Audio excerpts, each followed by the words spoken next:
안녕하십니까. 주식밖에 모르는 남자 주머남TV의 주머남입니다. 오늘 저와 같이 공부해볼 업체는 서플러스 글로벌입니다. 가장 직관적으로 이해하기 쉽도록 한마디로 한 문장으로 할 수 있는데요. 이 기업은 반도체 장비의 당근 마켓이라고 생각하시면 좋을 것 같습니다. 오늘 날짜 2022년 8월 14일이고요. 같이 공부해보도록 하겠습니다. 사업 포인트는요. 반도체 중고 장비의 플랫폼 사업입니다. 입찰을 통해 반도체 장비를 매입을 합니다. 매입 장비 반도체 업체 또는 리퍼비시 업체에 매각을 합니다. 리퍼비시라는 건요, 반도체 중고 장비 판매 시 고객의 사용에 맞게 개조하는 작업인데요. 이러한 것을 해주는 업체에게 또 장비를 판매를 하는 거죠. 그리고 브로커리지, 이 브로커리지가 뭐냐면 고객사 요청에 따라 동사가 판매자를 물색하여 연결해 주는 건데, 이 브로커리지에 대한 수익도 있다고 생각하시면 좋을 것 같습니다. 그래서 가장 쉽게 이제 서플러스 글로벌 같은 경우는 중고 장비의 플랫폼 사업, 그리고 더 쉽게 반도체 장비의 당근 마켓이라고 생각하시면 좋을 것 같습니다. 반도체 중고 장비 시장 같은 경우는요, 2023년 내년요 60억 달러까지 보고 있습니다. 60억 달러로 이제 2022년 8월 12일 환율로 따졌을 때 원달러 1,306원으로 따졌을 때 7조 8,360억 원이 되겠습니다. 그래서 시장이 생각보다 크다 생각하시면 좋을 것 같고요. 청약 및 실적, 이 회사의 이제 상장은 2017년 1월 19일 날 상장을 하였습니다. 그래서 본격적으로 재무제표에서 볼 수 있는 것을 17년부터 좀 세부적으로 볼 수 있는데요. 사실 18기, 19기, 즉 넘어가면 매출이 1,460억 가는데요. 이 이유는요, 무역 분쟁 시작으로 인해서 수혜를 받았습니다. 하지만 20기 때는 1,103억으로 매출이 많이 줄었는데, 그 이유는 이 무역 분쟁으로 인해서 투자 지연이 일어났습니다. 기업들이 뭔가 이제 대외적인 분위기가 좋지 않았기 때문에. 그 이후에 21기는 1,255억, 나아가 2,066억, 그리고 23기 1분기 521억인데요. 그 이유는 코로나와 반도체 장비의 병목 현상으로 매출이 점점 늘어났다. 그래서 올해 1분기 521억을 봤을 때 곱하기 4를 했을 때 2천억 좀 넘는 것으로 보이기 때문에 2021년보다 훨씬 실적이 좋겠구나라고 예상을 해볼 수 있고요. 매출 원가가 판매비, 관리비가 가운데 정도인데, 대략적으로 매출 원가가 판매비 같은 경우는 83%에서 85% 정도 쓰인다라고 생각하시면 좋을 것 같습니다. 영업이익 측면에서 이 퍼센테이지로 봤을 때 제17기가 19.6%, 그리고 18기가 23.9%, 그리고 19기가 18.6%, 그리고 23기 1분기가 15.9%라고 볼 수가 있고요. 당기순이익 같은 경우에는 18기 때 17.8%, 그리고 23기 1분기, 바로 2021년 1분기죠. 1분기는 17.7%인데, 여기서 이제 퍼센테이지를 볼 게 아니고 숫자, 금액으로 봤을 때 영업이익이 83억, 당기순이익 92억입니다. 그래서 21년과 비교했을 때 곱하기를 4를 해봤을 때 83 곱하기 4를 했을 때 240, 거의 250억 정도의 영업이익이 예상이 되고요. 당기순이익 같은 경우 4고 36, 그러니까 360억 정도 예상을 할 수 있는데요. 예측치인데 어쨌든 이렇게 곱하기 4를 단순 계산했을 때 21년보다 훨씬 더 매출액도 높고 영업이익과 당기순이익이 높다는 것을 예측해 볼 수가 있습니다. 매입과 매출인데요. 서플러스 글로벌은 장비를 매입하고 그리고 이 장비를 판매하는 이 두 개를 같이 봐야 되는데요. 이번에 1분기 때 매입의 비중, 전공정 비중이 전공정 장비 비중이 84.2%, 후공정 장비 비중이 15.7%라고 보고요. 이렇게 많이 매입을 했기 때문에 당연히 매출도 전공정이 82.9%, 후공정 비중이 7.5%라는 것을 볼 수가 있습니다. 그래서 서플러스 글로벌 같은 거는 매입과 매출을 같이 봐야 된다라고 기억해 두시면 좋을 것 같고요. 매출 비중은요, 일단 위에 국내, 북미, 유럽, 아시아. 아시아는 중국과 일본이 포함이 되어 있습니다. 반도체 장비 국내는 32%, 북미는 7.1%, 유럽은 11.2%, 아시아는 42.7%. 당연히 여기 아까처럼 말한 것처럼 중국과 일본이 포함이 되어 있고요. 2021년 같은 경우에는 이 아시아 비중이 54.5%로서 좀 높았다. 그리고 2020년은 아시아가 38.1%, 국내가 30.5%라고 생각하시면 좋을 것 같고요. 어떻게 봤을 때는 이제 국내 30%를 제외하면 나머지 해외 비중이다 생각하시면 좋을 것 같습니다.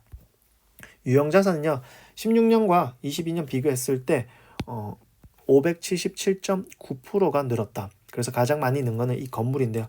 건물이 무려 2126.8% 늘었고요. 그 다음 많이 늘었던 게 직기비품 442.1%, 그리고 차량 운반구 322.2%, 그리고 시설장치, 그리고 토지 이렇게 있습니다.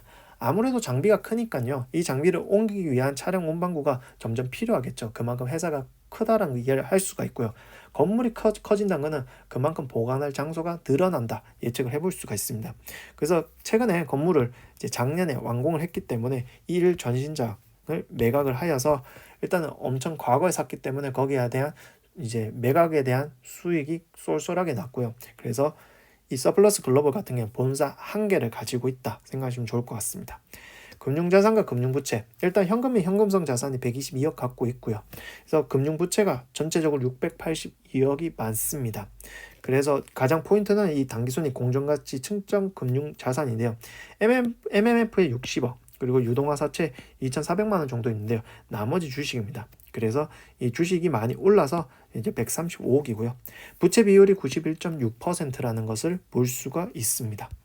그래서 통화 스왑을 맺었습니다. 왜냐하면 70% 가까이가 해외이기 때문에 2023년 1월 13일과 2023년 1월 20일 날 만기되는 계약 환율 같은 경우는 1188.4원, 1192.5원이고요. 2023년 3월 17일, 3월 30일은 1220원, 1213원입니다. 통화 스왑 거래 구조는 이렇게 세 개인데요. 첫 번째, 원금을 교환을 합니다. 통화 스왑을 맺어진 정해진 환율에 따라 원화와 달러를 교환합니다. 기업 서플러스 글로벌은 은행에 원화를 주고요. 은행은 이제 계약된 그 환율에 따라 달러를 지급합니다. 그럼 당연히 왔다 갔다 했기 때문에 중간에 이 이자를 줍니다. 원화는 고정 이자로 이제 은행에 주고요.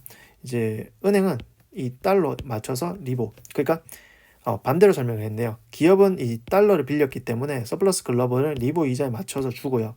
이제 이 달러를 빌려준 통화 스왑을 맺은 은행은요 고정이자로 원화를 줍니다. 그리고 나서 이 원금을 재교환돼요. 이 계약 만기일에 맞춰서 이 계약 환율에 맞춰 이제 달러를 서플러스 글로벌은 은행에 달러를 주고요. 은행은 달러를 받았으니까 원화를 주는 이러한 통화 스왑을 4개 정도 맺어져 있다 생각하시면 좋을 것 같고요. 평가 금액은 현재까지는 이제 3월 17일, 3월 30일 날 맺은 게 약간의 마이너스인 것으로 보입니다. 일단 첫 번째 시장 점유율입니다. 일단 2022년은 59억 달러, 즉 7조 7,054억 원으로 원달러로 이제 적용했는데 시장 참여자는 1,000곳입니다. 그래서 업체당 77억이라고 단순 계산을 할 수가 있고요. 그래서 2021년 매출액이 2,066억. 그래서 서플러스 글로벌은 이 중고 장비 시장에서 시장 점유율 1위라는 것을 볼 수가 있고요. 연역으로 봤을 때 20년 정도. 20년 연역으로 볼 수 있는 게 무엇이냐? 일단 재고 관리가 탁월합니다. 20년 동안 매입, 매출, 장비를 샀고 파는 이러한 재고 관리 노하우가 20년 쌓였다는 건데 보시다시피 21기는 815, 그리고 22기는 1028억, 그리고 23기는 1184억으로 재고가 점점 쌓여가고 있는데 제가 볼 때는 너무 쌓인 게 아니고 적당한 이제 재고를 보유하고 있습니다. 근데 이 장비 업체 입장으로는 재고가 없다는 것은 매출이 안 일어나잖아요. 그래서 좋게 보이고요. 재고 관리가 탁월하다고 저는 이제 생각을 했고요. 여러 나라의 반도체 장비 매입 매각 종속 기업이 존재합니다. 보시다시피 대만, 중국, 미국, 싱가포르, 일본 지분율 100% 가진 종속 기업이 있는데 반도체 장비 매입 매각을 한다는 거 생각하면 좋을 것 같고요. 반도체 부품 제조 및 수리에 탁월한 종속 기업을 보는데요. EQ글로벌은 한국과 중국이 가지고 있는데 이 업체에서 반도체 부품 제조 및 수리를 한다 생각하시면 좋을 것 같습니다. 그래서 20년 동안 쌓아온 여러 많은 기업들과 거래를 해서 현재까지 전 세계에 나오는 90%의 장비를 파악을 했고요. 장비 파는 사람들이 먼저 연락을 옵니다. 그래서 그만큼 시장 점유율 1위와 업체 20년 동안 많은 거래처와 돈독하게 거래 관계를 형성을 하고 있다라고 이제 생각을 해볼 수가 있고요. 반도체 장비 클러스터 이게 메인 포지션인데요. 610억을 투자해서 클러스터를 지었습니다. 기업 체질이 바뀌는 이 시점입니다.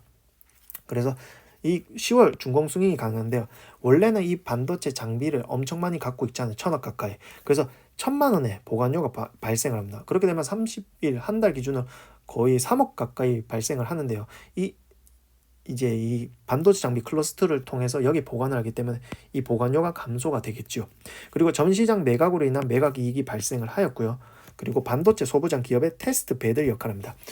대한민국에서 이 테스트를 할 수 있는 곳이 많지가 않습니다, 사실. 그러니까 그래서 대부분은 소부장 업체들이 해외에 가서 하는데요. 이러한 테스트 베드 역할을 할 수 있는 기업이 최초 발생을 하죠. 왜? 서플러스 글로벌 같은 경우에는 전공정, 후공정에 있는 모든 장비를 갖고 있기 때문에 테스트 베드 역할을 할 수가 있고요. 트레이닝, 이론과 실습 교육의 기회입니다. 그러니까 학교에서 이론만 배우는데 이것을 병행할 수 있는 교육 장소가 되기 때문에, 그 말은 반도체 인력에 대한 조금 더 심도 있는, 그리고 실무가 가능한 인력 배출에 큰 선봉 역할을 할 수 있지 않을까 싶고요. 20에서 30개의 입주 기업이 있습니다. 그러니까 이 입주를 해서 테스트 베드도 하고 인력도 양성하고, 그리고 그 기업들 간의 R&D 특화, 민간 협업을 할 수가 있다는 거죠. 그리고 무엇보다 이 장비에 대한 30개 입주 기업을 하였기 때문에 임차 수익이 또 발생을 한다라는 큰 장점이 있고요. R&D 파운드리, 즉 300mm 테스트 웨이퍼를 첫 출하했습니다. 지난 2년간 사업을 준비를 해서 이제 출하를 했는데요.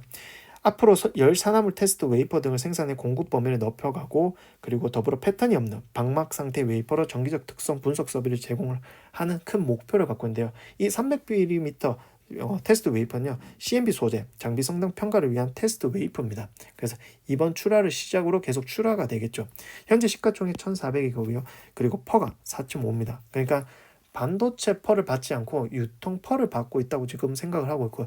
이것으로 또 기업 체질이 바뀐다고 유추해 볼 수가 있고요. 그리고 부품 유통 사업을 한다고 합니다. 이거 역시 기업 체질이 바뀐다고 생각을 하면 되는데요. 서플러스 글로벌 같은 건 다수의 부품 업체와 거래를 통해 제품을 확보하고 이를 회사에서 제작한 온라인 마켓에서 판매할 계획입니다. 누구와 하냐? 바로 자회사, 종속회사인 EQ글로벌과 협업해 부품 수리 사업을 한다는 건데요. 제품 단종으로 조달이 어려운 부품을 대체품으로 별도로 개발해서 이제 판매를 한다는 거죠. 고객사 대신 부품이 특정 장비에서 제대로 작동하는지 검증하는 품질 보증 사업을 하는 거고요. 이것을 통해 현재 20년 이상 반도체 중고 장비를 유통해오면서 반도체 전체 공정에 대한 다양한 장비를 보유하는데요. 이제 중고 유통 사업과 시너지가 나겠다는 거죠. 그리고 지금 현재까지 반도체 장비에 대한 병목 현상이 일어났는데요. 특히 구형 장비, 200mm 장비는 신규 투자가 미미해 관련 부품의 수급난이 더 극심한 상황인데요. 이거에 대한 틈새, 니치 마켓에 들어갔다는 거죠. 그래서 다시 보면은 이 시가총액 1,400억, 퍼 4.5가 조금 작지 않나, 낮지 않나 생각을 하고요. 이거 역시 기업 체질이 바뀌고 있다. 체질이 바뀌고 있는 상황이라는 것을 기억해 주시면 좋을 것 같습니다. 그래서 결론적으로 일단은 시가총액 1,402억에 퍼가 5입니다. 이건 2021년 당기순이고요. 퍼 3.8, 2022년 1분기 당기순이익, 그러니까 곱하기 4를 해서 368억 해서 퍼가 3.8입니다. 그래서 현재 주가는 3,790원에 형성이 되어 있고요. 그래서 결론적으로 꾸준히 늘고 있는 매출액, 영익, 당기순이익, 반도체 중고장비 회사 중 1위고요. 재고관리가 탁월하고 전세계 장비 90%를 파악하고 장비 파는 판매처에게 먼저 연락을 받고요. 반도체 장비 클러스터 완공을 통해서 장비 보관 임대료 감사하고 입주 기업에 대한 임차 수익을 추가로 이제 받을 수 있고요. 반도체 소부장 업체 테스트 베드 역할을 하고 반도체 트레이닝, 이론 실습을 병행을 할 수 있고요. 300mm 테스트 웨이퍼 첫 출하를 하고 반도체 장비 부품 사업을 또 하고, 기업의 체질이 바뀌고 있고 지금 현재 유통업체 수준의 펄을 취급을 받고 있기 때문에 관심을 가지고 조금 더 심도 있게 공부를 하셔서 투자하시면 어떨까. 이왕이면 마음에 드시면 주식 담당자와 통화를 해서 궁금한 걸 물어보면서 이제 하나하나씩, 그러니까 모든 돈을 투입을 하는 게 아니고요. 선발대 보내고 조금씩 돈을 투자하면서 관심을 가져가는 게 어떨까 생각을 합니다. 감사합니다. 다음 주도 또 다른 기업으로 찾아뵙도록 하겠습니다. 감사합니다.